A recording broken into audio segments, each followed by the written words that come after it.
Hello, folks. Thanks for joining us on Head Inside Mental Health, featuring conversations about mental health and substance use treatment with experts, advocates, and professionals from across the country sharing their thoughts and insights in the world of behavioral health care. Broadcasting on WPVM 1037, the voice of Asheville, independent commercial-free radio. I'm Todd Weatherly, your host, therapeutic consultant and behavioral health expert. My guest today is friend and co-conspirator in the Make the World a Better Place Club, Nico Dorn. Nico is a behavioral health expert executive with 15 years of experience designing and operating substance use and mental health treatment programs in public and private sectors, as well as higher education. He's the executive director of Release Recovery Austin and helps lead strategic growth for release recovery services in New York and Texas, which include transitional living in 4 cities and 2 outpatient clinics. Nico holds a master's in education and master's of education in human development studies from Vanderbilt University and serves on the board of the Young Adult Transition Association. His work focuses on building durable systems of care and helping clients rebuild lives they can be passionate about by integrating academics, vocation, health, clinical work, and social connection into a holistic recovery model. He's also very active within the Release Recovery Foundation, which provides more than $1 million annually in treatment scholarships. In addition to his professional work, Nico hosts national events that combine endurance running with mental health advocacy. He lives in Austin with his wife and children and is an avid runner himself. Nico, welcome to the show. Thank you, Todd. I appreciate you inviting me, and just want to start by saying thank you for bringing this to the world as a North Carolinian through and through. I appreciate what you're bringing out to the community. Absolutely. Well, us OG Carolinians have to stick together. um, I and I've always known this about you, of course, but I read your bio, and it's not too, a lot of people will talk about their credentials and the experience they've had and all these other things, but it's clear that one of the things that you're passionate about is the systems, is the piece that brings all this kind of therapeutic work together, especially where it meets the ground, which I think can be the hardest to manage. Like, logistically speaking, transitional living programs and sober living programs, you're keeping track of people that have come out of treatment experiences. And, it's probably one of the most vulnerable steps that they take, because they're testing whether or not they can, do the right thing when they have urges, testing whether or not they can do the right thing when it comes to managing and organizing their own life. And you're kind of watching the supervision of it, and everything from like house schedules and who's cleaning up after the dishes and who's making dinner tonight and where do we go right now and what are we doing this weekend. There's just the logistical piece of what makes a good program work is pretty complicated. I don't think people understand it. And a lot of times what I do as a consultant with parents and families is I'm like, this is how this works. They don't understand anything about programming at all. And they don't understand the complexities of it. Some of the nuances of it. It's like, this is a time when we actually don't want you to be involved.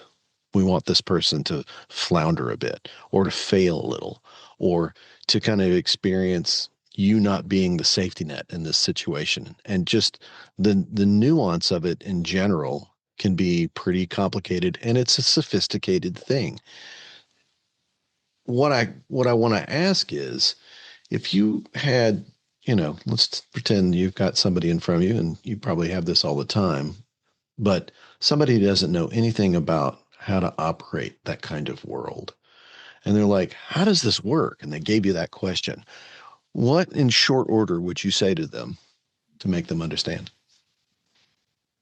Well, I appreciate you acknowledging that. I think the transitional living level of care, what you could define as aftercare or community-based programs in the non-existent hierarchy of different levels of care, can sometimes be an afterthought. Aftercare is an afterthought. But I'm so Right. passionate about that level of care because that's really where the rubber hits the road. Like, you've left, perhaps if you were in a hospital situation or a residential treatment situation, and then you're taking that next step coming back into the community in a supported environment in a program like Release Recovery, that's when the competing priorities really start coming at you. And the family Mm. has their long list that they want to do. The client has everything they want to make up for the lost time that they might have had. And suddenly you're facing getting your finances in order, getting your school caught up, figuring out what you want to do for your career.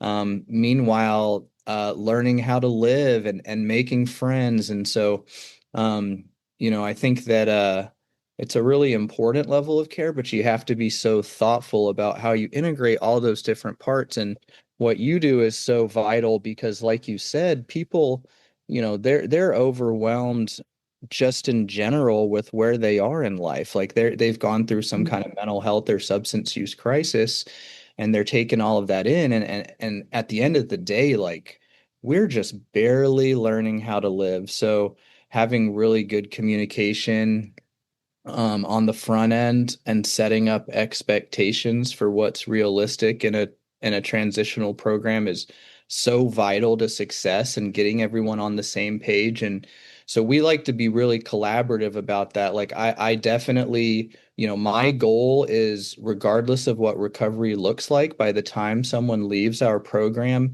it's their recovery, it's their life, it's their goals. And so from the very beginning, we want to talk about like, what do you want to accomplish in this next period? And so I think a lot about the Maslow's hierarchy of needs. It's a pretty basic, Right. it's a framework we all know. And so, you have to start with the bottom of that pyramid with safety, which looks like, mental health, safety, and clinical support. It might be, sobriety monitoring with drug testing. It's having a really safe house with all the procedures and protocols in place. But pretty quickly, it becomes about making friends and rediscovering passions, and then those passions turn into goals, and how do we chunk those goals? And so that's a really fluid process with steps forward and steps back. So it's a I just made it obvious how complicated it is in my answer to that question because you can't define one single goal. It's a lot of competing goals and it changes every day. But I think the starting point is as close as possible. Can we get everybody on the same page about where we Hmm. are today and where we want to go and get that buy-in and start from there? So, Yeah, I think having a good destination and for people to be, even if you can't define it entirely, having a good destination and everybody, like you say, on the same page is so incredibly important because, the thing I always tell families, I'm sure you've said it before, is life's messy.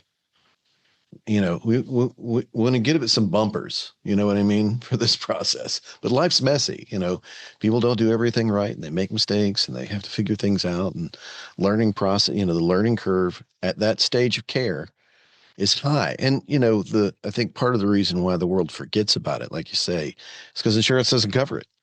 They don't acknowledge that it's a necessary part of the care continuum, and they won't pay for it.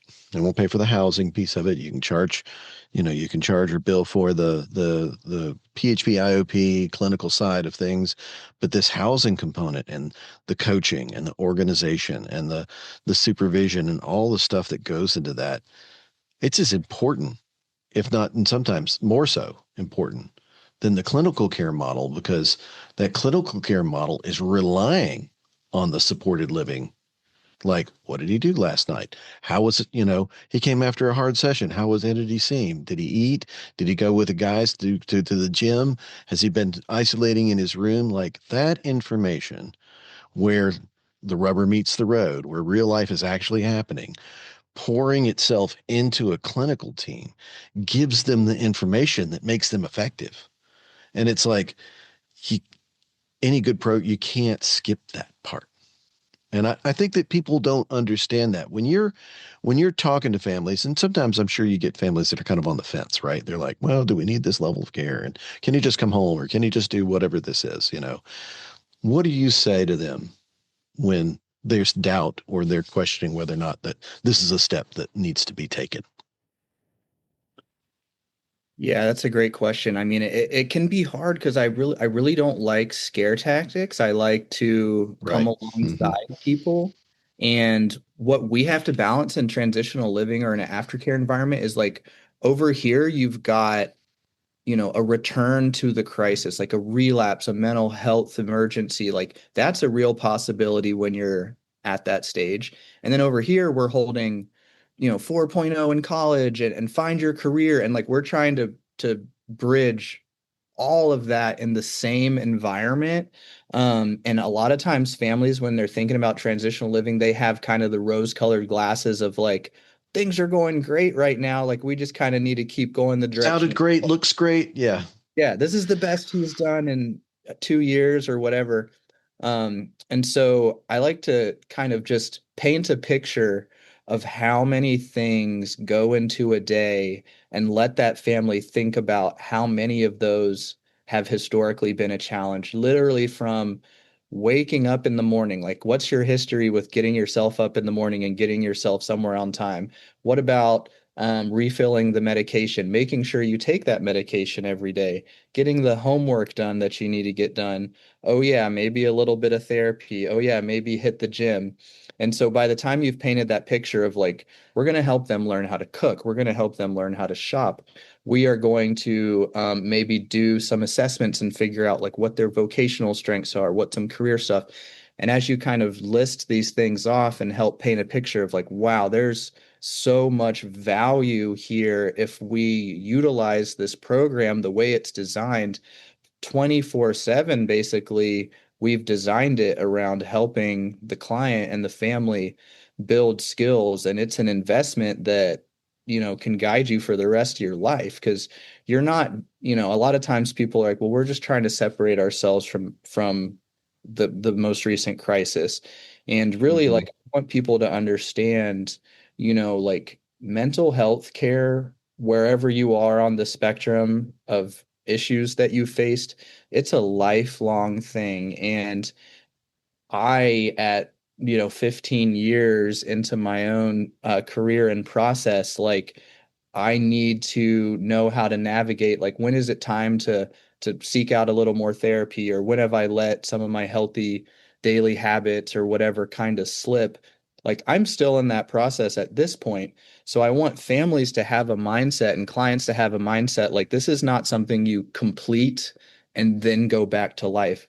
This is a gradual process along a continuum, and the day will come when you're fully self-managing it. Believe me, you'll have years of managing it on your own, but right now, like let us meet you halfway because there really is so much in a day that goes into supporting somebody. Even if they have had really good treatment for a couple of months, there's more to it.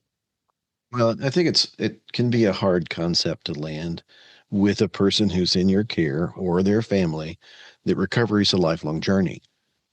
Like this is something, you've had these incidents and it looks like crisis and everything else. And by the time you get to the end of what is ultimately your treatment experiences and you're handling things on your own, you're going to run into good days and bad. You're going to still need to like show up for your job and do the dishes and walk the dog. And sometimes, it's raining outside and it's cold and you don't want to go anywhere and you're tired today. And it's like all of life continues to exist. And then you have the added benefit of managing your recovery. And that, even for the most well adjusted adult, is a lot ultimately. And thinking of things in this broader context, I think is something that you guys have done. And my, knowing you for the time that I have, kind of communicate that to families in a way that I think that they can grasp, because I think that people are looking for the answer, right? This experience, and at the end of it, it's going to be great. But that's ultimately an illusion. When when you've got guys that are passing through the program, and there comes this moment when it's like, oh, they're getting close, they're going to transition out, they're going to go live independently, and they start to get excited. And in the wilderness field, we used to call it we'd call it smell in the barn. Most accidents happen when you're smelling the barn within a mile of your destination. That's when most people like break a limb, sprain an ankle because they get in a hurry and they stop paying attention. What do you happens with your guys when they get to this moment? And how do you prepare them for that? How do you prepare them for the step? What's the kind of setup that you give them and their families for navigating and supporting what's happening next? Well, like I said, I hope that over the time that we've been working with that family, we've been able to position ourselves as like, maybe not a lifelong ally, but certainly an ally that's here with you through this whole phase of this process, whether you're living in our residence or whether you're an alum of the program, whether you left on bad terms, good terms, whatever, like we want you to know that we're here for you. And I think um a lot of times like treatment fatigue can kind of set in, and someone that had otherwise been doing well can kind of start regressing, and start putting us back in that like you're the treatment people box, like I'm so Right. ready. I just want to be done with treatment. And that's totally understandable. And I totally get that. And at the same time, like I kind of want to shift the conversation like, hey, like we're not going to be here to enforce a rule or tell you where to be in 2 weeks. And if you find yourself struggling, like I hope or doing great, I just want you to feel like there's at least one relationship with a safe person at this program that you can call and just Mm. say, hey, this is what I'm facing today, whether it's a serious thing, whether it's just a little challenge. Like, so to answer your question, like we start shifting the relationship out of a more kind of power differential where we do have a lot of control over someone's day to day to, a coming alongside relationship where we're just a resource in their toolkit of recovery. And I don't know, it's kind of a self-protective mechanism. I think that when a relationship's about to change, we just kind of start pushing it away a little bit. Hmm. And so, I try to say that very clearly to people again that might not understand, like, hey, we have alumni support opportunities, we have monthly dinners, we have activities you can be a part of. You can continue to come to these recovery meetings. You can just pick up the phone and call, whether it's the tech that you connected with, whether it's your therapist, please stay in touch. And my framework for this, like when you're learning about the levels of care, you're in school or whatever, they kind of show this little like trend line of, you've got hospital, residential, PHP, IOP, OP. And the way that, you go down the list, and then if you mess up, you start back over at the top. And I think about it a lot more. I have this image of like a flower or something in my head where at the center you've got your program or your kind of your base. And then you go out and draw a petal out, and you go out into life and you explore, and then you come back, and then you go out and explore a little, and then you come back. And so we just want to be that secure base, like relationally with the clients that we serve, because that's a lot more realistic to the recovery process. It's not linear. It's much more go out, test the waters, hit a challenge, and then plug back in. I Um, like this analogy you've got going on. That's kind of cool because it's also got this center to it. Like there's a core. When you exactly. keep coming back to the core, you're building, you're creating something that's at your core and you can rely on later on. So we can work on this model if we want to. I would love to. I love thinking about stuff like that, and I'll get to talking about it, and I see people's eyes kind of glaze over a little bit, but No, no, um, I'm right there with you. I'm a nerd, I'm a complete nerd out on you with it. It'd be great. it's about belonging, like what makes me have positive mental health in my life? Do I have a mission? Do I have a community? Do I have a sense of identity? And the reality is like, say you're a 20-year-old kid and you spent 6 months at release recovery, that is a formative experience. Like that is kind of like studying abroad or going off to college. Like this is a major milestone in that person's life.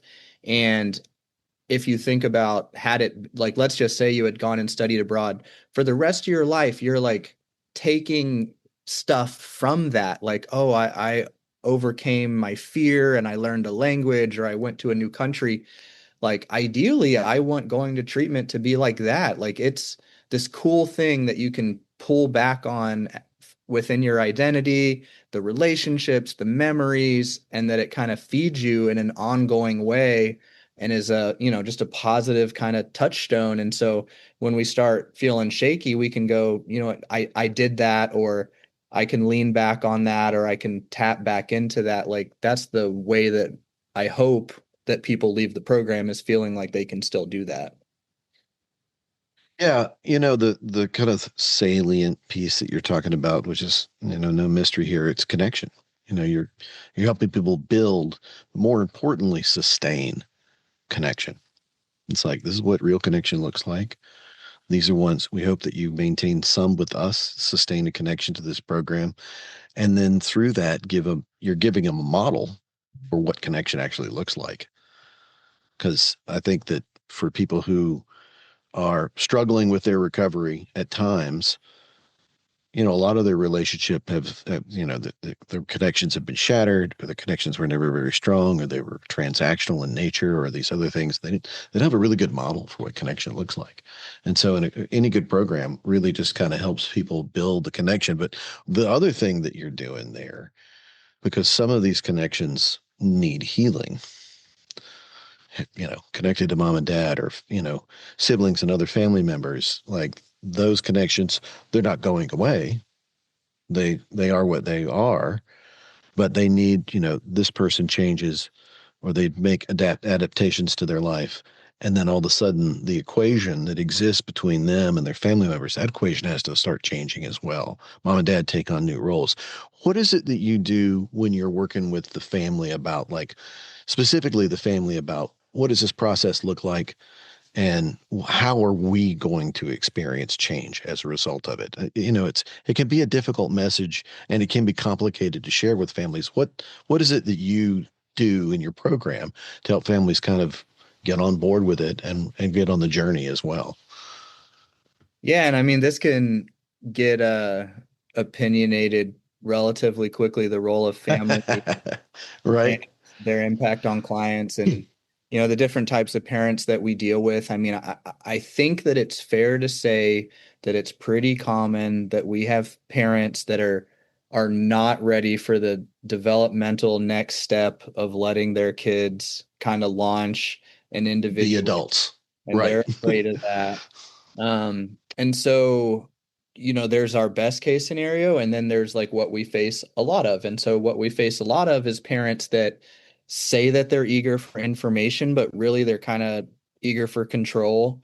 And so hopefully want them to realize like there's a parallel process for them. Like your kid or your loved one, they're going to be doing stuff every single day, plugging into all types of different types of support and being asked to do things that they're pretty uncomfortable with. And we're going to ask you to do something similar, nowhere near as extreme, but it'll probably include like challenging some of your viewpoints and meeting some new people. And so specifically what that looks like is as soon as we have the first phone call, we have a conversation kind of like I've had with you today, just explaining like, here's the actual goals of this program. And let's get on the same page about what those look like. And then we have And then they're education. like, yeah, that sounds good to us. They're like, yeah, we're going to do all of that. That sounds great. Send us what we need. Right. Um, and then they get, in our case, we do these automated text messages with different resources in them, like things that we'd like them to read. And then they'll have a point of contact in the program, usually the primary therapist that's going to follow up with them about, did you read those resources? Can we set a goal, whether that's, signing up for some couples therapy with your husband, whether that's attending a mutual support group, whether that's committing to exercising twice a week, but like what does the recovery process look like for you? um and then again, like this can be challenging work to do with the families because we're not with them every day, we're talking to them an hour a week or whatever. But Mhm. ideally we can start tapping into like, so what's your fear if you start to let go a little bit? What if little Johnny like were to struggle a little bit and we didn't jump in on that, and help them kind of identify like, okay, this is safe. This is feeling like, oh, I don't know if I can, and then these are my boundaries, because it's okay to have boundaries. So, just getting on the same page about like what's a something we're not going to cross over, and what's something that we can let this person kind of like struggle through a little bit, because ultimately, like, we want to have you to have a relationship with your loved one where they are a functioning young adult, and you play a role in that as a parent, whether that's financial, emotional, whatever that is. Like, let's define what that looks like. But let's make it developmentally appropriate to where they are, so that we can shift this relationship from one of caretaking, rescuing, paying for things, being worried, all of that stuff, and shift into a relationship that's more appropriately about supporting each other, coming alongside each other, still being involved in their life, but giving them the space to make mistakes and kind of launch into life, which, as you know, like, there's family systems where we're trying to do that at 18, and then there's family systems where they still haven't done that, and the quote unquote kid is 45 years old. So Yep, that's a lot of the work, absolutely. because they A say little they harder as you get older. will. Yeah. Well, and the individuation is a thing. Um, it doesn't have to go off like an atomic bomb, this big rebellious thing. But for some of these families, it has. So the first attempt at like individuation went horribly, horribly wrong. And if parents, credit where credit is due, if parents hadn't rescued, maybe something even more terrible would have happened. Um, so now, their amygdala has been hijacked. They've got this, their experience of young adulthood is crisis, and that's all they know. And I think it's really hard to peel a parent. You're a parent, and so am I. When I have not faced the same level of crisis, thank God, that some of our families have, but my kids have been in, hot water or been in a situation or had something medical come up, and I know what that worry feels like. I know it's hard to give up. I know it won't go away sometimes, depending on the level of the situation. So I think one of the things that I really end up, kind of sitting with is being compassionate. It's like, yeah, this is hard. This is not something that's going to feel natural to you. And I like this in experiential work, we used to use the challenge target. Here's the comfort zone, and right here is the discomfort zone. Now here is like red zone. You don't want to be there. Like, we're just asking you to be Right. willing to be uncomfortable for a little bit, and test these waters and take it a step at a time. And I think that the other thing is that people don't recognize. It's hard for them to recognize process. The medical world has said, okay, you broke your leg, you go to the hospital, they put a cast on it. There's some healing period, but the professional involvement is the short term kind of thing. Whereas you, on the other hand, like, you're there standing with that person in their recovery and with families for a fairly long period of time. And and all the experience that you have, let's name it. What do the lengths of stay look like? What's an average length of stay for your program and for the guys that are going through it? Like, and you're covering a lot of territory. You're not just there in Austin. You're getting to look at the territory across the organizational lines. What are you seeing on that? And for that matter, in YADA, the Young Adult Transition Association, what do you see in terms of scale when you're looking at lengths of stay and the amount of time it takes people to engage in this kind of transitional recovery journey? Yeah, I mean, as you know, there's a lot of variance there. I think I like the rule of thumb of about a year of structured programming being a goal. Just like, Post residential, right? Like after residential. yeah, post-residential. I mean, it could include residential, but I just mean like at least weekly or more involvement Mhm. with a structured program in some form. So with the transitional living program, that's a 4-month commitment and can be extended. And we like it when people will stay 6 to 8 months. We tell families, like, ultimately we're starting the day that they leave residential treatment. And when, like I was talking about earlier, by the time they leave this program, we want them back enrolled in school or pursuing a career, basically ready to step out into more or less independence. So that's a pretty Mhm. long, like, that's a process to go from day one out of treatment to ready to be fully functional. So we shoot for about 6 to 8 months, but then beyond that, like I was saying before, our most successful clients stay plugged in after they leave. So whether that's, formally like continuing to see their therapist, working with their case manager, a recovery coach, committing to a couple of, coming back on site for an event or a recovery meeting or something like that.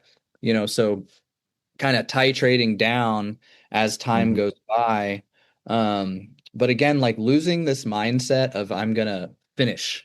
And I think it's fair Right. for families. Like Right. the family wants to know, like, how long are we talking here? What are we budgeting here? Like those are very fair questions, but let's just assume that we're gonna stay involved at some level, whether that's highly structured or less structured, for at least a year. I Yeah. think the science points to that too. Yeah, that's pretty close to the answer I give as well. And when people are talking about budgets, I'm like, look, let's not. We want the person to get the right kind of care and as good a care as they can possibly get. Financial resources, unfortunately, it's just a consideration you have to make if families are dealing with limited resources.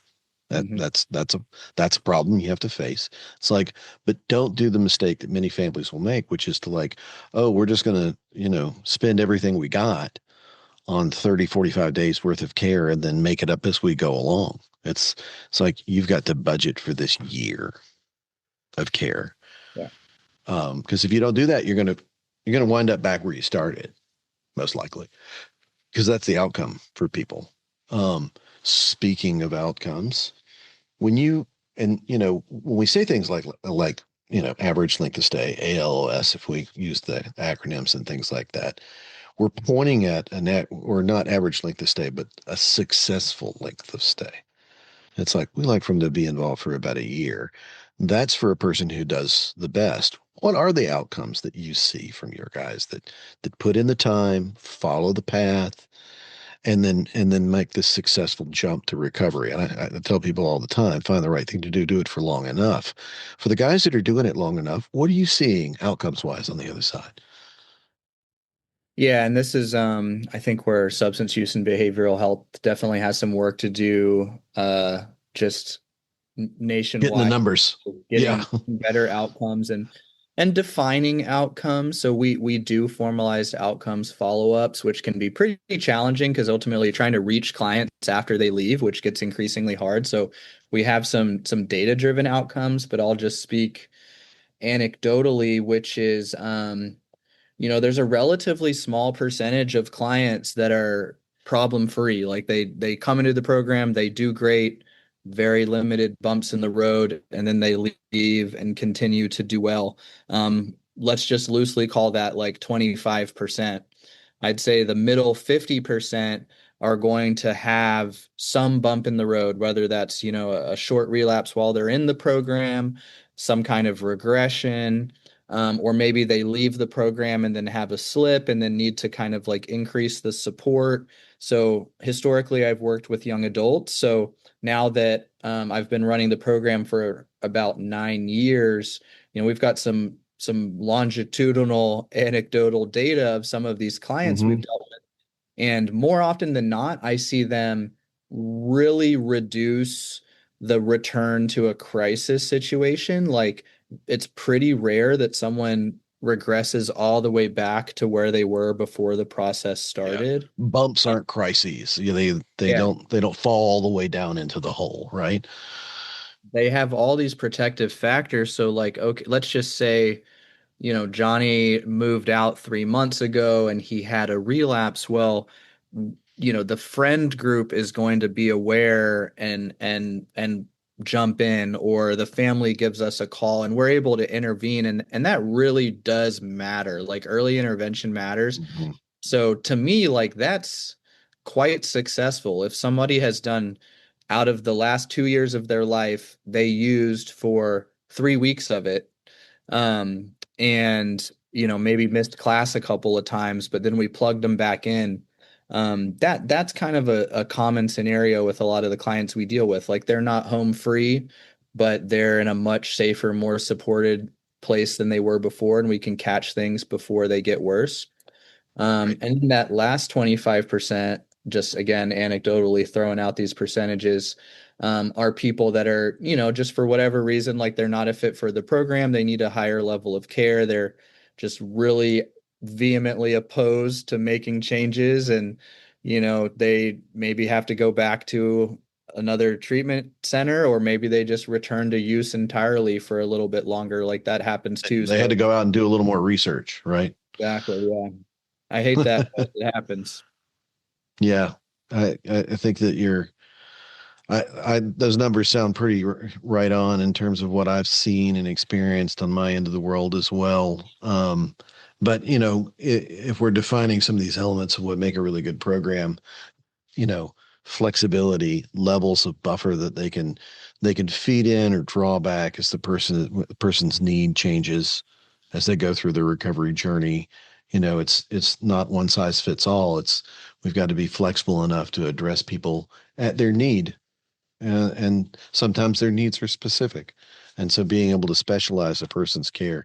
And I think that one of the big topics that's been on our mind is therapeutic alliance. It's like these guys trust you, they know you, they trust you, they'll reach out when they're struggling.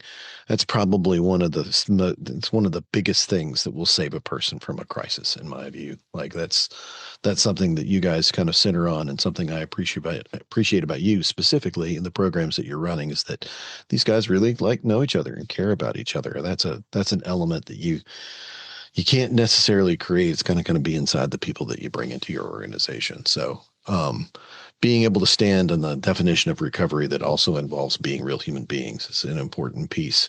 If you were going to leave us with anything about the programming and what you find to be important, what would you say? Hmm.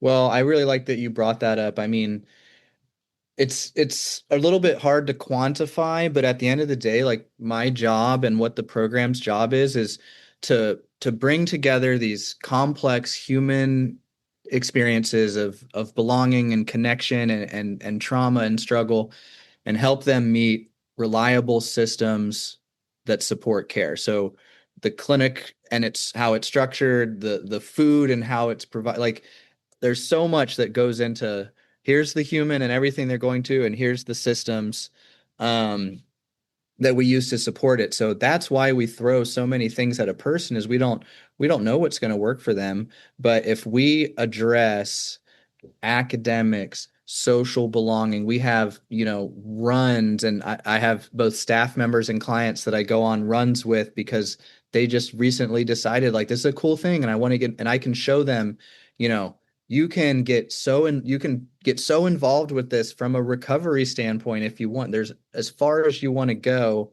with this. Same thing with 12-step involvement. You can get as deep in the 12-step world as you want to get. If you want to go back to school and that really lights your fire, like, all right, let's get you in some classes. Let's figure out what career. So, like, everybody's going to have something different, but find something. Please trust us enough that you let yourself dive in to something. Because I promise, like, on those hard days, those are the things that are going to make you decide, like, you know what, it's not worth it to go backwards. It's not worth This it is to more important than like turning back, I've right? got something that I really care about.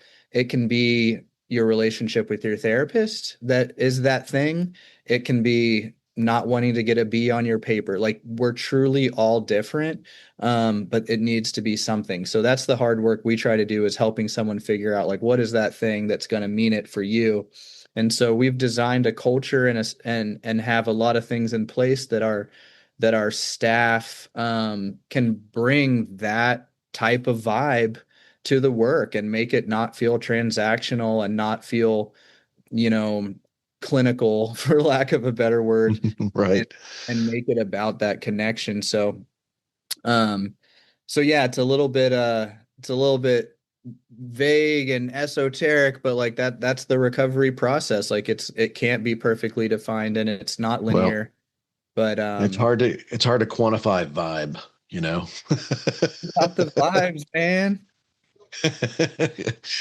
Nico, man, I really appreciate you jumping on the show with me today. It's been a real pleasure to see you and talk to you. I'll be back out your way in Texas and hanging out in Austin, and we'll get to do some time together, I'm sure of it. But I'm glad that Mr. Nico Dorn was on our show today. Nico, keep up the good work, man. We'll see you soon.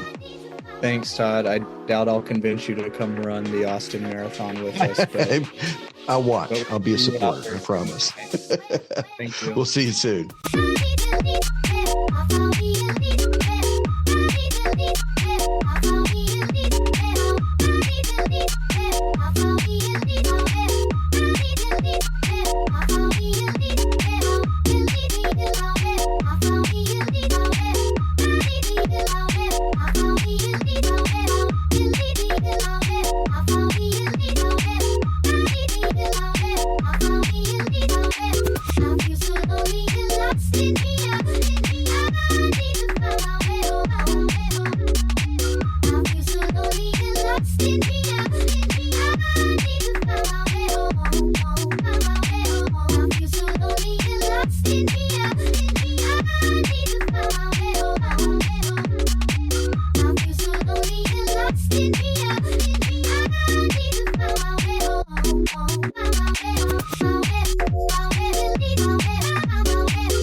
I feel so lonely and lost in here. I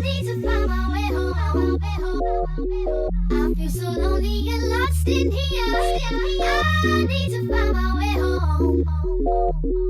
I feel so lonely and lost in here. I need to find my way home. I feel so lonely and lost in here. I need to find my way home.